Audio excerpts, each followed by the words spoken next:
I just like caught myself out there. I was like, that felt like a Nadine Coyle moment. Wait, Yeah. what date of birth did I just say there? That's what Oh it just wait, felt like. you have to see. What is this? I have a pin, an Irish passport pin on my Oh coat. my God, I love that. That's so cute. And everyone asks about it, and then I'm like, She needs to sign that for you. I was like, wait until you see. Wait. Oh my God. That is so cool. I need one of them. That is hilarious. That's what I was going to say. And she can literally see the blood drain out of everybody. She's like, I just it starts counting. Oh, it's so funny. Hey, I'm Baby Queen. Hi, I'm Katie Beza. Hey, this is Ram McMullen. Hi guys, Lara here. Hey, I'm Jim Koala. Hi, I'm Astridas. And you are listening to Léim Thart. And you're listening to Léim Thart. And you're listening to Léim Thart. It's out now. I really hope you enjoy it. So enjoy.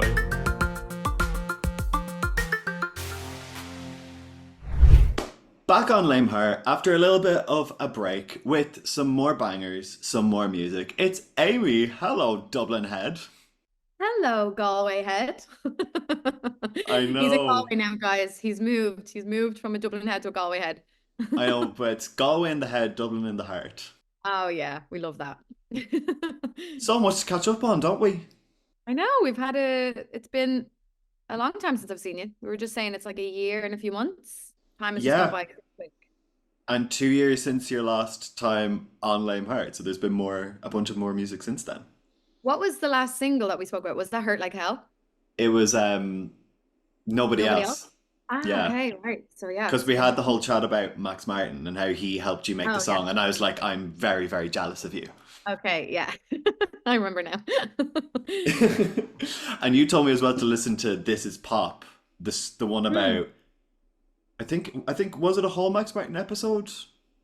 Or You was mean it an a episode? yeah. Did you watch it? The Stockholm Syndrome? Stockholm Syndrome. Yeah, Yeah. that's what it was. Loved it. Watched it again. Insane. Yeah, insane. So good. Yeah, thank you for putting me onto that. Of course, anytime. And you've put me onto some more music. Look at that for a segue.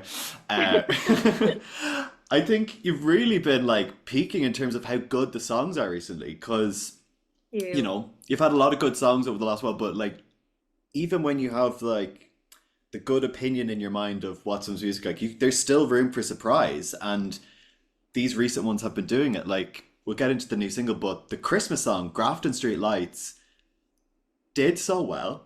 It was on the radio, loads over here, even though you were in LA, and I it missed won it. like the Christmas FM song competition, and I think people just really related to Yeah. sort of connection to home, and that it was based in Ireland, because all the Christmas songs are American or they're British, and we have very few ones not only by Irish musicians but that are about Ireland. Yeah, and I wanted it to be very specific to that because there's so many different people for many different reasons having to move out of Ireland and living in the likes of Australia, Canada, America, even if it's Galway or Cork. And the sentiment was just like, I just knew that so many people would relate to missing home at Christmas. If there's any time of year that people are going to miss home, it's going to be Christmas. And for me, I know firsthand how Christmas can be like kind of an iffy time of year if people have passed on in your family or if it's like an emotional time. And I think if any time of year you want to be around family, it's Christmas time. So me being away in LA, I was just like, this is just like the perfect time for me to get this out because I can relate to it too. I was homesick and wasn't sure if I was going to be able to make it home for Christmas either. But people really related to it and they really liked it. So yeah, I was delighted. Like, I can't wait for every Christmas now, because that's the good thing I about know. Christmas songs, they're Yeah, evergreen. they get to like, come here, if I get to be Mariah Carey, okay, and I only have to come out 1 month a year, or Michael Bublé, that would be absolute goals. I've been asked that question loads of times in interviews, being like, if you could write one song, what would it be? And I'm like, I Googled, I was like, what song generates the most money? I was like, Mariah Carey, All I Want for Christmas, that one. I wish I wrote that one. Yeah.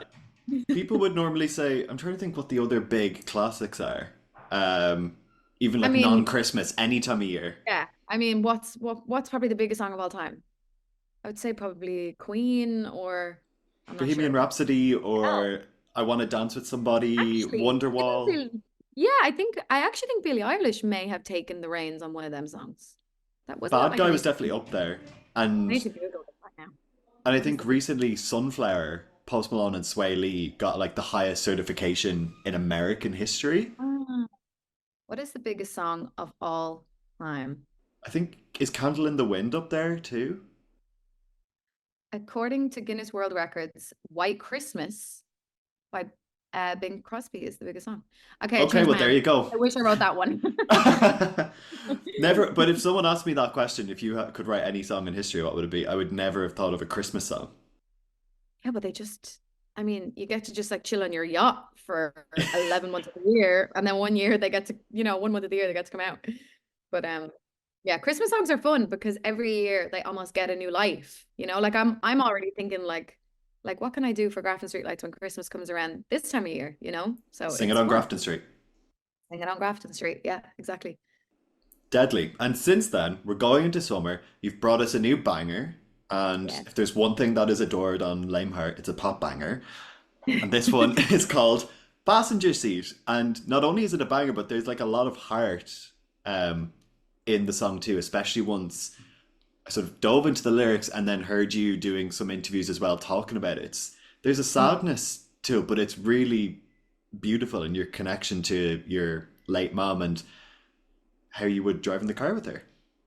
Yeah, like I kind of the thing with me is every time I go into a studio session, I always know what I'm going to talk about. I always have the song title, or I go in and I'm like, okay, today I want to talk about heartbreak, or I want to talk about whatever. And that day I was missing my mom so much.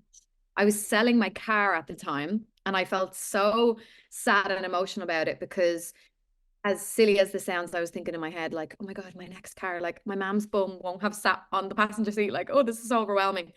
And I feel like that's something people don't talk about very much is having to separate when people pass away, is having to like clear stuff and, move, get rid of stuff or whatever.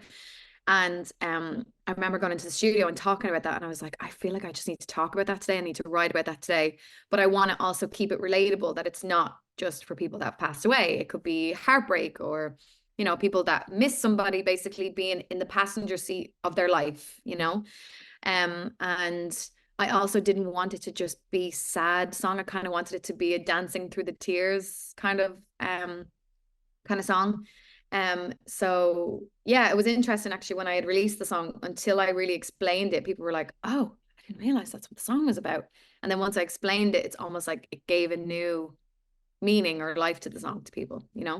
Sometimes I don't like to drill what the meaning is straight away. I want people to almost come up with their own narrative and their own story first, because sometimes I think if I tell the meaning of the song, they can't really unhear that and they can't hear their own story, so I kind of like to let them have it for themselves first, and then I'll explain what the song is about. Absolutely. And if there's one image or theme that is just ubiquitous with the pop genre, which of course you operate in, it's that of a car. Like, it's almost like an image that is always needed somewhere in someone's career, whether you are dancing on a car in the music video or the song is about driving or lyrical references. Like even someone that was just on Léim Thart, Astrid S, based her entire like album on a car. And I was like, this is exactly what the public want. And this is what they want from Passenger Seat as well. Was it conscious to you that you wanted it to be about a car, or was it kind of the link between selling your old car and just that you were feeling that about your mom that day? It's a bit of both. I always listen to music in my car. So like even my new music that I'm working on at the moment, I have a specific song that is for driving. Like I love to write music that I imagine, okay, where is this person going to listen to this? Like, are they sitting at the beach sipping on a margarita? Are they driving their car? All that kind of stuff. And I think that's probably why there's such a correlation between car and the music, because that's where people are like alone. It's like they get to drive between work or whatever, and it's their time to listen to their music. And yeah, I always test even my songs before when they're mixed and mastered in my car, because the sound system is just so good. It's like your own little bubble, But yeah, it's a bit of both, to be honest with you. Yeah, you're absolutely right to do the test runs, because once it's out there, it's out there. It's out there. Yeah. And how did you find the writing session with Gabrielle, Aplin, and Ash? Because like that's a great team. So, Oh, bringing the heart and the banger together. yeah, I just love working with the two of them. And we actually wrote Grafton Street Lights together. And we've been writing so much lately. I just think when you've got a team that just clicks and it works, just keep going with it. And we just naturally, like I've been working with Ash for a few years. But Gabrielle Aplin is just such, to say she's a writer, I actually think is an understatement. She's a poet, she's an artist, she's a creator, she's everything. But she's really good at helping me turn almost like my everyday sentences into like poetry. Like she's just so talented. And I think we work so well together. I bring out different sides in her and she brings out different sides in me. So we've actually got a lot of projects coming out together over the next like couple of weeks, which I'm really excited about. But yeah, we're just a really good team, if I say so myself. Well, I can agree. Oh, thank you. Absolutely love to hear that you get on well and that you have more on the way, because given how these two songs so far have been that we've heard of, looking forward to hearing what comes next. And over the summer, you're still keeping us fed. You have a huge show in the Academy on the 4th of August, bank holiday weekend, back home in Dublin. Yeah. You're, of course, going to be giving us Passenger Seat. Oh, of course. Yeah, we're going to have all the good ones and lots of new ones. I've actually got something that I'm going to be announcing in the next couple of weeks, which I'm so excited. I've been working on for the last year. But am I allowed to call them summer bangers if they're my own songs? Am I allowed to say that? I can say Definitely. that, right? Of course you Okay, can. good. I have like this thing in sessions where I'm like, don't jinx it. Nobody's allowed to say this is a smash or this. I'm like, don't say it. Don't say it. You don't want to jinx it. I actually also have that with Love Island. I haven't been able to watch Love Island in years because ever since I stopped watching it, my songs have been on it every single year. So I feel like it's like a jinx now. I'm just not allowed to watch it. So when my friends are talking about it, I'm like, I'm not allowed to know about it.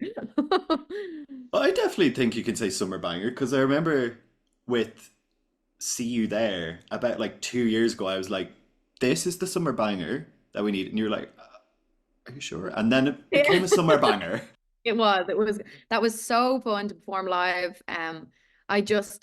Summer is just my favorite time of year, and it just feels like the time that I come out of my shell. Michael Bublé comes out in the winter, I come out in the summer. Summer is just like, I just look forward to doing shows and festivals, and I feel like all the time when I'm most inspired to write is for summer related topics, because it's honestly, I just feel like in the wintertime I just like cocoon myself. I'm like, wake me up when it's blue skies and the sun is shining.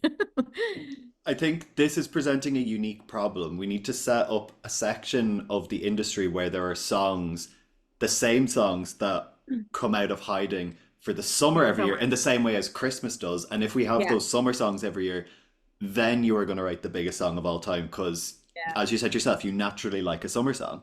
Yeah, I want to hide away for the months of winter and just come out when the sun is shining. Well, that's a great lead into summer. Passenger Seat out now. Tickets on sale to the Academy 4th of August.